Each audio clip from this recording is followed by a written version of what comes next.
The patch was still warm when Deke Calloway pulled it from the evidence bag. Not the leather.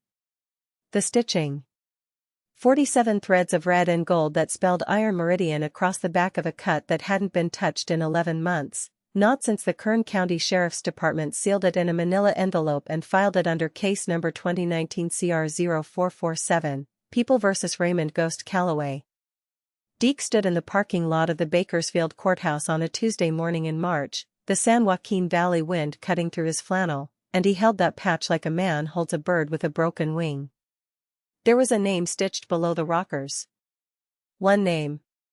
One word he'd been carrying in his chest like a stone since the verdict came down. Ghost. His brother. His road. And somewhere out there, on a stretch of Highway 40 between Needles and Kingman, was the one man who could unravel everything. The one man who had not come to court. The one man whose silence had put Ghost Calloway in a cell at Wasco State Prison for a crime the road itself knew he hadn't committed. Deke walked to his 1984 Harley-Davidson FXR Super Glide, parked at the far end of the lot where the courthouse oaks dropped shadows in the morning light. He swung his leg over. He didn't start it yet. He sat for a moment with both hands on the tank, feeling the cold metal under his palms, and he looked west at the sky where it was still dark at the edges. 2,847 miles. That was the distance, calculated on a paper Rand McNally he'd spread across the kitchen table the night before. Bakersfield to Needles. Needles south and east through the Mojave along Route 66 country. Then down into Arizona, through Flagstaff, across the Painted Desert, south again into New Mexico, and finally, if the man he was looking for had kept moving the way Deke believed he had, all the way to a town called Tucumcari, where a woman named Loretta Briggs ran a motel and kept her mouth shut about the men who paid cash. Ghost had 6 months left before the appellate window closed. 6 months before the last door in the legal maze swung shut and his brother spent the next 18 years looking at a concrete ceiling. Deke turned the key. The FXR shook to life beneath him with a sound like a disagreement, deep, uneven, certain. He pulled out of the parking lot without looking back. The road opened up on Highway 58 East, out past the Tehachapi Mountains where the wind turbines stood in long white rows like some kind of monument to persistence, their blades turning slow in the gray morning. Deke had ridden this stretch 100 times, maybe more. He'd ridden it with Ghost running beside him on his '79 Shovelhead, the two of them laying down miles the way other brothers threw baseballs, just because it felt right. Just because there was something in the rhythm of asphalt beneath rubber that said everything neither of them could put into words. Ghost had been the talker. That was the family joke. Raymond Calloway could talk the chrome off a bumper, their mother used to say, wiping her hands on a dish towel and shaking her head with a smile that said she didn't really mind. He'd talked himself out of a fight in Barstow in 1991. He'd talked a man down from a bridge in Victorville in 1998. Standing on the shoulder of the 15 for 2 hours in January until the man climbed back over the rail. He'd talked Deke through the worst 3 weeks of Deke's life after Carol left, sitting at the kitchen table with bad coffee and the patience of someone who understood that grief takes the shape of the vessel it's in. But when the Kern County Sheriff's deputies came to the Iron Meridian Clubhouse on the morning of April 14, 2019, with a warrant and a story about a shooting at a storage yard off Ming Avenue, Ghost had gone quiet. Deke had never understood that. Not fully. You had the talk, Raymond. You had the words. Why did you just stand there while they cuffed you and walked you out? The Mojave opened up past Barstow like something that had been waiting. The sky was huge and specific out here, not the soft coastal blue but a hard, pale thing, almost white at the horizon, deepening to something serious overhead. The Joshua trees stood in their strange postures along the roadside, each one arranged like a person caught mid-thought. Deke had always liked them. Ghost said they looked like they were asking for something. Maybe that was right. The FXR ran clean on the open highway. Deke had rebuilt the engine the previous spring, new rings, reseated valves, fresh Screamin' Eagle ignition module, and the bike hummed at 70 miles per hour with a steadiness that felt almost deliberate, like the machine understood the weight of what it was carrying. The saddlebags held 3 days of clothes, a tool roll, a water jug, a copy of the police report, and a letter that Ghost had written and Deke had read so many times the fold lines had gone soft and white. The letter had 3 names in it. The first was the man who'd actually pulled the trigger at the storage yard, a dealer named Vic Soldano who'd been running product through Kern County for 2 years and using the Iron Meridian's name as cover without their knowledge or consent. The second name was a witness. A man who'd been at that storage yard, who'd seen Soldano's face, who'd been 10 feet from Ghost when the shot was fired and could place Ghost's hands, both of them, empty, down at his sides, at the exact moment the gun went off. The third name was the lawyer who'd somehow never called that witness to the stand. The witness's name was Calvin Pruitt. Road name, Spur. And Spur had left California the week before the trial started and hadn't come back. Deke had spent 3 months finding out where Spur had gone. It had cost him conversations he didn't want to have, favors he didn't want to call in, and one night in a bar in Lancaster that he preferred not to think about. But the thread had eventually led somewhere. A cousin in Needles. A motel receipt from Kingman. A phone number traced to a prepaid purchased at a Walgreens in Gallup, New Mexico. And then, a name in a ledger at Loretta Briggs Desert Rose Motel in Tucumcari, checked in under C. Pruitt in November 2019, and a handwritten note in the margin in Loretta's tight cursive, still here as of February. Still here. It was now March.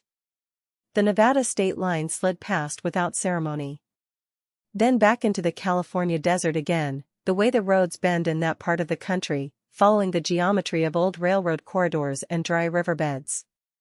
Deke stopped outside Needles at a place called Edna's, a cinder block building painted turquoise that had been selling coffee and eggs since 1962 according to the hand-painted sign.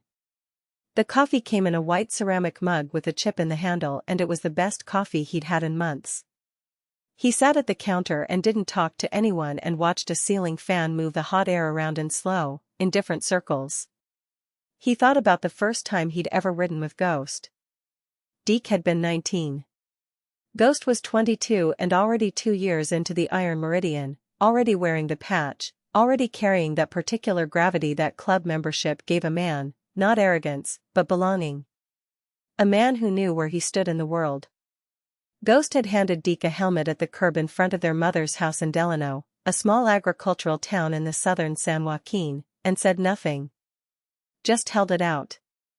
And Deke had taken it and climbed on behind his brother and they'd ridden south on Highway 99 for 3 hours until they hit the Grapevine and the whole Los Angeles basin spread out below them in the late afternoon light like something given.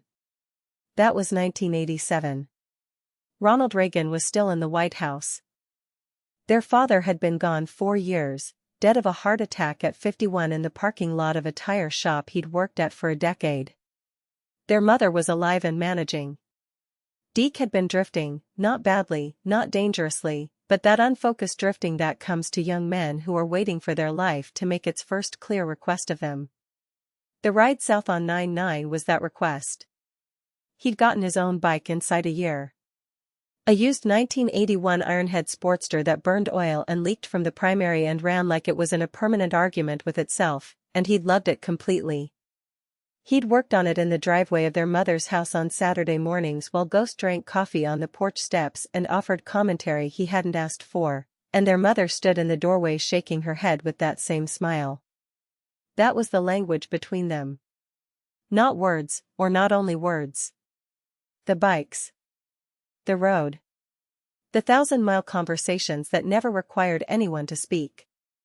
Outside Needles, Deke filled the tank at a Flying J and stood in the dry heat that was already building toward something punishing even in March, and he looked east into Arizona. The Colorado River ran brown and fast beyond the road bridge. He thought about Ghost in a cell that was 8 feet by 10, and the thought moved through him in a way that bypassed the brain entirely, landing somewhere lower and more permanent. He crossed into Arizona on I-40, where the old Route 66 alignment ran parallel through the scrub. The Mojave bled into the Sonoran without announcement, the Joshua trees thinned and disappeared, the saguaro cactus appeared, different spines on the same silence. The road here was flat and very long and the mountains to the north were purple in the distance. Deke opened the throttle past Kingman and let the FXR run. There are things that happen to a man's mind at sustained highway speed that can't be replicated any other way. The wind takes the small thoughts first, the grocery list, the unpaid bill, the stupid thing said 3 weeks ago. Then the medium thoughts go, the plans, the contingencies, the logistics. What's left, after enough miles, is the core material. The things a man is actually made of. And what Deke Calloway found in himself, stripped down to the desert and the road and the engine's steady argument beneath him, was this: he was afraid. Afraid that Spur had moved on. Afraid that even if he found him, the man would refuse to come back. Afraid that the appellate lawyers would say the witness testimony was too late, too compromised, too many months outside the window of new evidence filing. Afraid that his brother was going to spend the best years of his life in a place that didn't know his name. But underneath the fear, deeper than it, was something that had no better word than certainty. Ghost was innocent. Deke knew this the way he knew his own heartbeat, not because he'd analyzed it, not because he'd reviewed the evidence and reached a conclusion, but because he had ridden 10,000 miles beside that man across 30 years of American highway, and he knew the shape of his brother's soul the way the road knows the weight of what it carries. He stopped in Flagstaff for the night. A motel called the Ponderosa off Route 66, the neon sign missing the "So It Read Ponderos," the parking lot cracked and patched and cracked again. The room smelled of pine and old carpet, and he sat on the edge of the bed with Ghost's letter open in his hands and read it one more time. Ghost wrote the way he spoke, long sentences that circled their subject before landing on it, full of qualifications and detours that somehow arrived at something precise. The letter was 4 pages on lined paper, the handwriting careful in a way that suggested the writer had been trying hard, the way a man writes when he knows the words have to carry more than words usually carry. Toward the end of the 3rd page, Ghost had written, "I don't want you riding after Spur. I know you. I know what you'll do. What I need is for you to let this go, Deke. Some situations don't have an exit. I've been thinking about Dad a lot. How he never asked anyone for anything and how that made him lonesome at the end. I don't want to die lonesome like that. But I don't want you chasing shadows across the desert for me either. You've got your own life. You've got the shop. You've got..." The sentence ended there. Incomplete. As if Ghost had thought of something he didn't want to write, or couldn't. Deke refolded the letter on the same lines. Placed it back in the bag. Turned out the light. He was up at 4:30 and on the road before 5, the cold air of the high desert cutting through his jacket, the FXR's engine needing a few minutes to decide it was committed to the day. Flagstaff sat at 7,000 feet, and the cold up there was a different animal than the desert cold, sharper, with an altitude edge that found the gaps in your gear.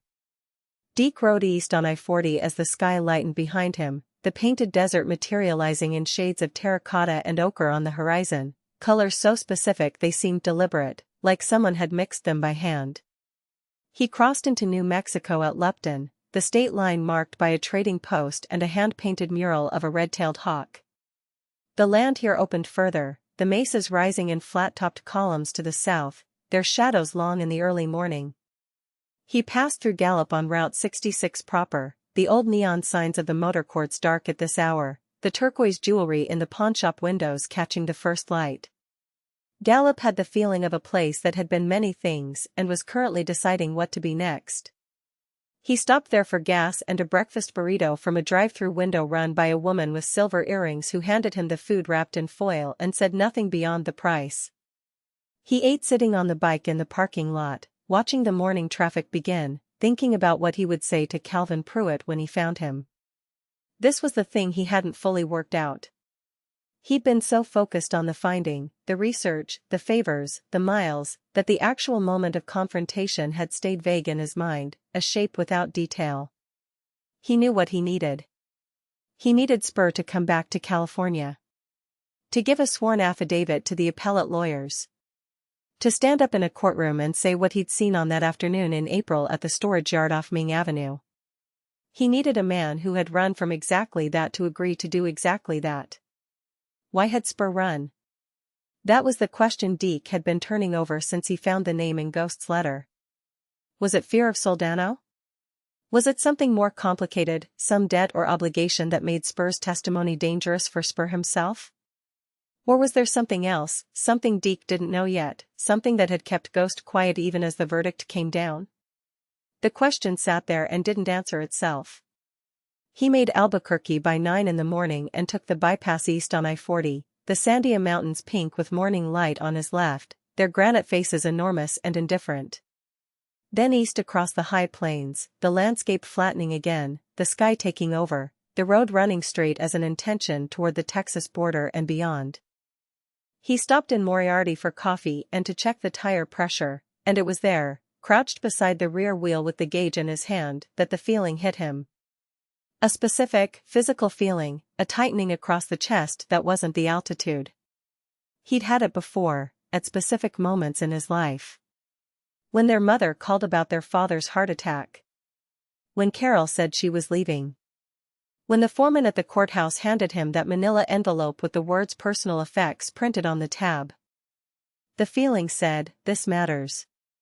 The feeling said, what you do in the next few days will determine something permanent. He finished the pressure check, put the gauge in his jacket pocket, and got back on the bike. Tucumcari appeared in the afternoon on the high plains of Quay County, New Mexico, where the land was grassy and wide and the sky was doing something extravagant with clouds in the west, great stacked formations moving east, their shadows sliding over the ground like the hands of a clock. The town sat low against the landscape, its water tower visible for miles, the Blue Swallow Motel and the Route 66 tourist infrastructure still functioning along the old alignment of Tucumcari Boulevard. But Deke wasn't looking for a tourist attraction. He was looking for the Desert Rose. He found it on the south end of town, half a mile off the main drag on a county road that ran between a grain elevator and a fenced pasture where 3 horses stood in a row watching him pass with the patient curiosity of creatures who had seen everything. The Desert Rose was 8 units of cinder block construction painted a faded rose color that had been optimistic once and was now almost charming in its defeat. There was a hand-painted sign in the office window, vacancy. There was a pickup truck with Colorado plates in front of Unit 3, and a newer model Ford pickup with no plates at all in front of Unit 6, and in front of Unit 7, a 1978 Harley-Davidson Shovelhead, midnight blue, with a leather seat cracked from sun and a rear fender that had been repaired with what looked like bondo and determination. Deke sat on his FXR at the entrance to the lot and looked at that Shovelhead for a long time. Then he looked at the unit behind it. The curtain was drawn. A light was on inside. He parked. Walked to the office. A small bell above the door announced him. Loretta Briggs was exactly what you'd expect from her handwriting, compact, precise, somewhere between 55 and 70, with white hair pulled back and reading glasses on a beaded chain around her neck. She was working a crossword puzzle at the desk. She looked up without urgency. I'm looking for a man named Calvin Pruitt. Deke kept his voice level. Goes by Spur. I think he's in Unit 7. Loretta Briggs looked at him the way a woman looks at a man when she's deciding how much truth to offer. Lot of people look for things they're not sure they want to find. I'm sure. What do you want with him? My brother's in prison for something he didn't do. Calvin Pruitt is the only man who can change that. Loretta set her pen down. She took off her reading glasses and let them hang on the chain, and she looked at Deke for a moment longer. He's been here since November. Paid cash every week. Quiet. Keeps to himself. A pause. He's not well. The words landed in an unexpected way. Not well how? Sick. He told me 6 weeks ago. I don't pry. She picked her pen back up. Unit 7. You want me to call ahead? No. He walked across the gravel lot in the late afternoon sun. The clouds had moved closer and the air had a pre-storm quality, charged, specific, smelling of the New Mexico dust that gets lifted before rain touches ground. He stood outside Unit 7 and knocked twice. Solid, unhurried. Nothing for a moment. Then the sound of movement, slow and deliberate, like a man navigating furniture in the dark. The chain rattled. the door opened. Calvin Spur Pruitt was 53 years old and looked 70. He was lean to the point of architecture, you could see the structure of him, the bones working close to the surface. His hair was gray and needed cutting. He wore a white undershirt and work pants and his feet were bare on the linoleum. His eyes were sharp, though. Whatever had happened to the rest of him, the eyes still had that particular alertness of a man who had been paying attention to roads his whole life. He looked at Deke. He looked at the patch on Deke's cut. And something moved across his face that was not surprise. Calloway. His voice was rough with smoke and mornings. Pruitt. A silence between them that had weight and texture, the way silence does between men who understand the history of the space they're standing in. Behind Spur, the motel room was tidy in the way of someone who had simplified their life to its essentials, a bed made with military care, a stack of paperbacks on the nightstand, a pill organizer on the bathroom vanity visible through the open door, the weekly compartments sorted and filled. You coming in? Spur stepped back without enthusiasm. The room smelled of mentholated rub and old coffee and something medicinal. Deke sat in the chair by the window. Spur sat on the edge of the bed. Between them, the distance of the question that had not yet been asked. Pancreatic. Spur said it before Deke could find the opening. 3-4 months. That's what they said in December. The word settled in the room. Outside, the first rumble of thunder moved across the plains from the west. Deke looked at this man who had run from a courthouse and a verdict and an innocent man's future. He looked at the pill organizer. He looked at the hands that were crossed in the man's lap, the knuckles enlarged, the skin loose. He felt the anger that had traveled 2,847 miles with him, and he felt it change shape in the face of what he was looking at, not disappear, but complicate, take on the additional weight of what it means to be angry at a dying man. Why did you run, Spur? The man looked at the floor. You know why. Tell me anyway. A long pause. The thunder again, closer. Soldano had people. You know that. After the trial, after Ghost was locked up, Soldano's people came to me in Bakersfield. Told me what would happen if I'd testified. Said it wouldn't matter now, with Ghost inside. But said if I talked to anyone after, if I went to lawyers or newspapers or anyone, he stopped. I had a daughter in Fresno. She was pregnant. First grandkid. The room held this information. Deke let it sit. So you left. I left. Figured I'd find somewhere quiet and, Spur lifted one hand and let it fall. The gesture said, wait and see. The gesture said, this. Soldano's in county lockup in Bakersfield since January. Deke kept his voice steady. Arrested on a federal trafficking charge. His operation is dismantled. His people are scattered. The threat that ran you out here doesn't exist anymore. Spur raised his eyes. A particular look moved through them, relief and grief arriving simultaneously, the way they do when information comes too late. January 14th. Another rumble of thunder, and now rain began on the roof, a slow opening, a few heavy drops, then the New Mexico deluge that comes in all at once and means it. The sound of it filled the room, steady and indifferent, the way rain has been filling rooms for the length of human history. My brother has 6 months before the appellate window closes. Deke leaned forward. His elbows on his knees. 6 months. The lawyers say a sworn affidavit from a direct witness, presented as new evidence, can reopen the case. You saw what happened at that storage yard, Calvin. You were standing 10 feet from Ghost when Soldano fired. You know what you saw. Spur looked at his hands for a long time. Then, I'm dying, Deke. I know. I don't know if I can travel. I'll get you there. The certainty in his voice surprised him, not the confidence of a man bluffing but the simplicity of a man who has committed. However you need to get there. I'll drive you in a car. I'll buy the plane ticket. You need medical arrangements, I'll make them. I will get you from this room to Bakersfield. Spur was quiet. Outside, the rain was full and heavy on the flat land, drumming on the pickup trucks in the lot, filling the low spots in the gravel with small rivers that ran nowhere in particular. Lightning somewhere to the east threw a brief second of white through the curtains. I think about him. Spur said it quietly, not to Deke exactly, more to the room. About Ghost. I think about what I did. What I didn't do. Every day in this place. He stopped. I told myself I protected my daughter.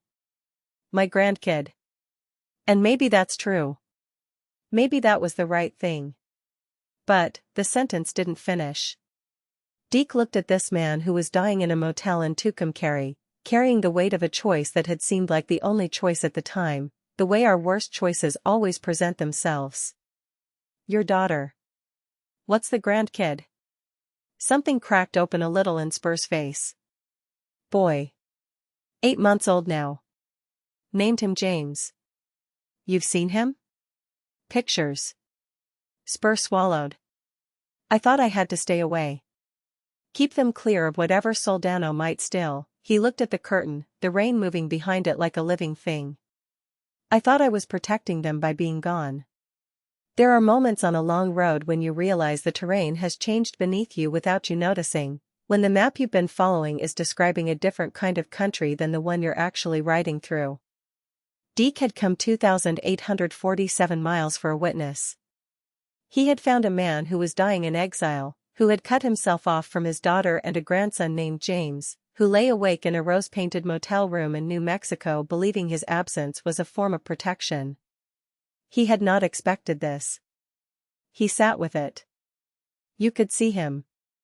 Deke's voice came out quieter than he intended. Your grandson. If you came back. Soldano's gone, Spur, whatever was keeping you here, it's gone. A pause. You've got 3, 4 months. Maybe. You could spend them in a room alone, or... He stopped himself. He hadn't come here to manipulate a dying man with sentiment. He'd come for a witness statement. But the two things had braided together in the air of that room, in the sound of the rain, in the way Spur was looking at him now with something close to desperate attention, as if Deke might be a map he hadn't seen before. I'll testify. Spur said it flat and final, like a man signing his name.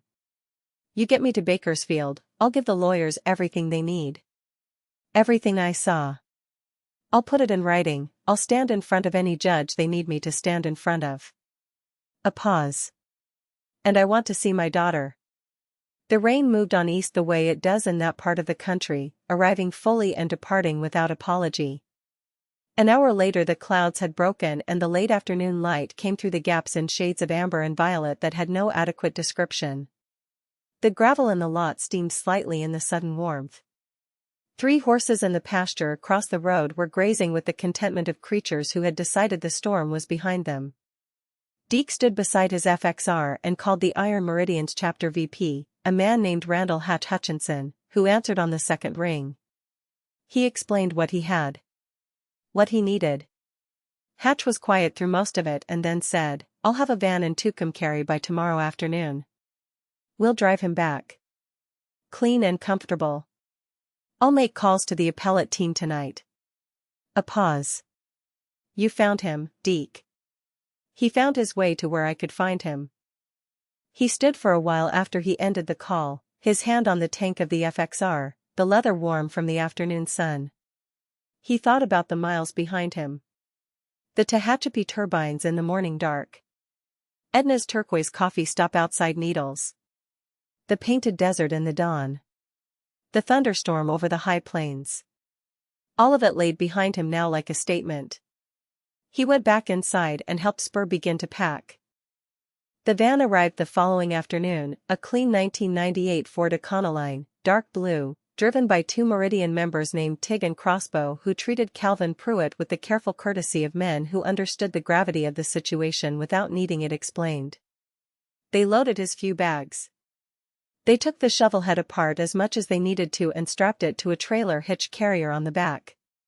Spur looked at that old bike for a moment before he climbed in, and the look was specific, the look of a man saying goodbye to a version of himself and finding, unexpectedly, that the goodbye was all right. Deke rode ahead. The FXR in front, the van behind, the convoy pulling out of the desert rose in the clear post-storm morning. Loretta Briggs stood in the office doorway and watched them go, one hand raised in something between a wave and a benediction. They went west on I-40. Back across the high New Mexico plains, the grass flattened by last night's rain and steaming in the early sun, the mesas resuming their positions on the horizon. Deke rode and let the miles run beneath him without forcing anything from them. 2 days, stopping each night at motels where the van pulled in beside the FXR and Tig and Crossbow looked after Spur with the undemonstrative competence of men who had learned somewhere in their lives that care looks like action and not sentiment. In Gallup the first night, at a motel with a decent diner next door where Spur ate half a bowl of soup and drank 2 cups of coffee and talked, slowly, about his daughter. Her name was Cecily. She was 29. She had her mother's eyes, which were a particular shade of brown that Spur described as the color of river water in good light. She didn't know where her father was. She had stopped calling the last number she had for him in September, and the silence since had been mutual and heavy. "She's going to be angry." He said it without self-pity, which was the only dignified way to say it. Tig, who was eating a club sandwich across the table and who had said almost nothing the entire day, looked up. "She'll be angry and glad at the same time. That's what family does." Spur looked at him. "You sound like you know." "I came back from a long absence myself." Tig set the sandwich down. 3 years. My daughter wouldn't look at me for 6 months after I got back. Then one day she just did. Some things just need time to catch up with themselves. The diner was quiet around them. A jukebox in the corner played something old and country, a pedal steel guitar making its particular kind of ache in the air. Deke said nothing and just listened, and was glad for it. Arizona was fast, the second day. They made Flagstaff by 2 in the afternoon and pushed through, the pines of the Coconino Plateau giving way to the high desert scrub as they dropped altitude toward Kingman. The Mojave appeared again in its vast, precise emptiness. The Joshua trees resumed their asking postures along the roadside. They crossed back into California as the sun was an hour above the horizon. The Colorado River brown and certain in its cut below the bridge. The Mojave on the California side holding its particular memory of heat even in the March afternoon. Deke pulled over on the shoulder east of Needles and let the van come alongside. He gestured through the window at Spur, who rolled it down. Deke leaned on the sill. "We're back in California." Spur looked out at the desert, at the low sky, at the specific color of the California Mojave, which is different from Arizona's in ways that are hard to define but unmistakable. "Yeah." He looked back at Deke. Something had been forming in Spur's eyes since Tucumcari, some quality that gathered over the 2 days of riding and hadn't been there when Deke first knocked on that door. "I should have done this a year ago. I should have found a way." "You did it now." "That's not the same." Deke looked at him. "No. It's not. But it's what we have." A semi-truck passed and the van shuddered in its wake. The Joshua trees held their positions against the sky. "Is Ghost still on the FXR chapter bike?" Spur's voice shifted, lighter. "An old man reaching for something before it gets too far."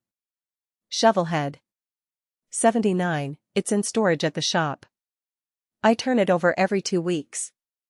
Spur smiled, and the smile showed what his face had been built for, the lines running in the right directions, the eyes suddenly younger.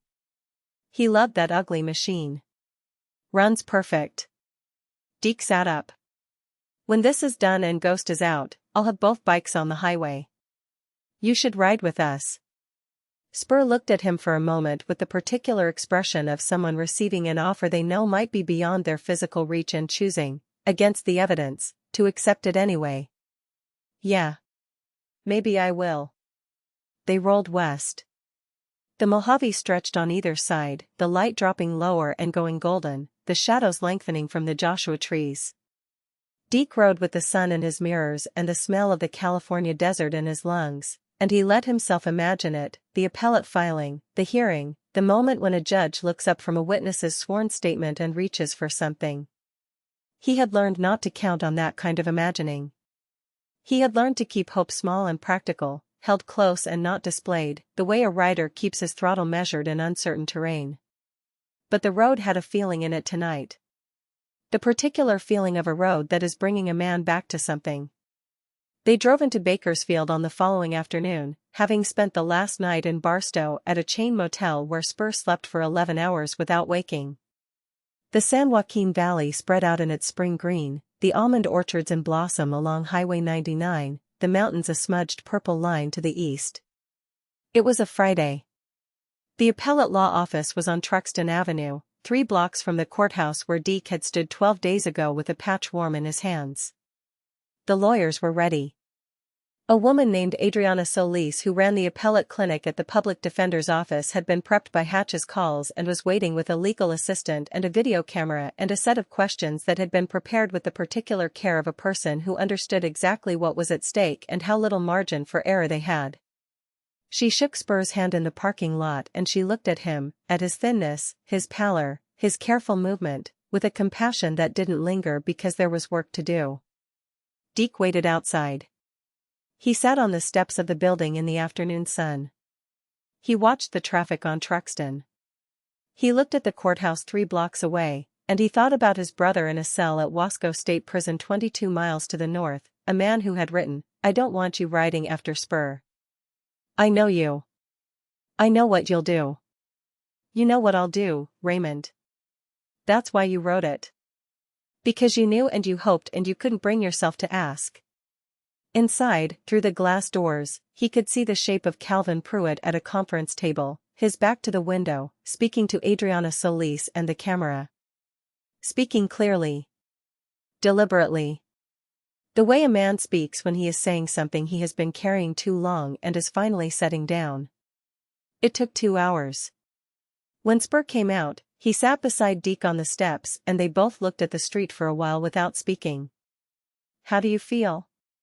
Deke eventually asked. Spur thought about it.